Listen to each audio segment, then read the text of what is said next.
पंढरपूरला दिलं होतं विठ्ठलाच्या साक्षीने. किती खोटं बोलायचं.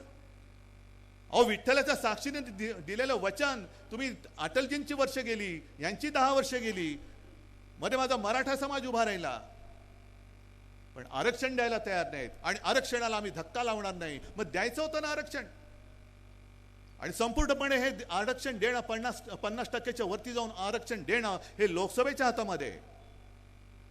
मी वारंवार सांगितलेलं आहे, ज्याप्रमाणे त्यांनी दिल्ली सरकारचे, दिल्ली म्हणजे केजरीवाल सरकारचे अधिकार कोर्टाने त्यांना दिल्यानंतरही तत्काळ लोकसभेमध्ये बहुमताच्या, 5वी बहुमताच्या जोरावरती तो निर्णय बदलला आणि दिल्ली सरकारचे, केजरीवाल सरकारचे अधिकार काढून घेऊन स्वतःच्या हातात घेतले. तसे माझ्या आरक्षणाच्या बाबतीचा निर्णय मोदीजी तुम्ही आजपर्यंत लोकसभेत का घेतला नाही हे उद्याच्या सभेत आम्हाला सांगा.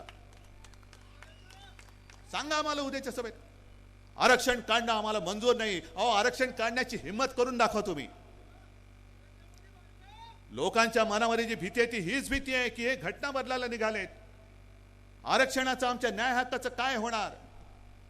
आणि महाराष्ट्राच्या सुपुत्रांनी, महामानव डॉक्टर बाबासाहेब आंबेडकरांनी लिहिलेली घटना, अरे त्यांच्या पोटामध्ये जे मुरडा उठतो तो तोच आहे की साध्या कुटुंबात जन्मलेला माणूस हा एवढा बुद्धिमान कसा होऊ शकतो. त्याला लोक दैवत मानतात. मी किती वेळा सांगतोय कितवा अवतार हे सांगतो, पण मला अजून देव मानत नाही, पण बाबासाहेबांना दैवत मानतायत. या सगळ्या गोष्टीचा विचार केल्यानंतर मला काही जण विचारतात, जसं एक 4 दिवसापूर्वी मुंबईत वर्षा गायकवाड आली होती घरी. मला प्रेसने विचारलं, शिवसेनेची मतं काँग्रेसला ट्रान्सफर होणार का. म्हटलं का नाही होणार, कारण काँग्रेसच्या हातामध्ये आज मशाल आहे. त्याच्यामुळे हातामध्ये मशाल घेऊन आम्ही विजयाची तुतारी फुंकणार आहोत.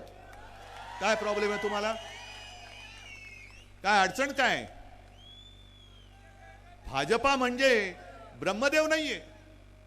भाजपा म्हणेल तेच हिंदुत्व, भाजपा म्हणेल तोच देशप्रेमी, आणि भाजपच्या विरुद्ध बोलेल तो देशद्रोही. हे नाही, हे ब्रह्मदेव नाही आहात तुम्ही.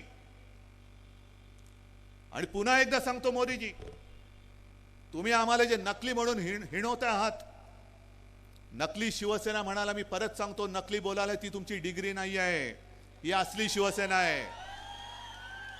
आणि या शिवसेनेचा दणका काय असतो तो तुम्हाला 4 जूनला महाराष्ट्राच्या मतपेट्या उघडल्यानंतर कळेल.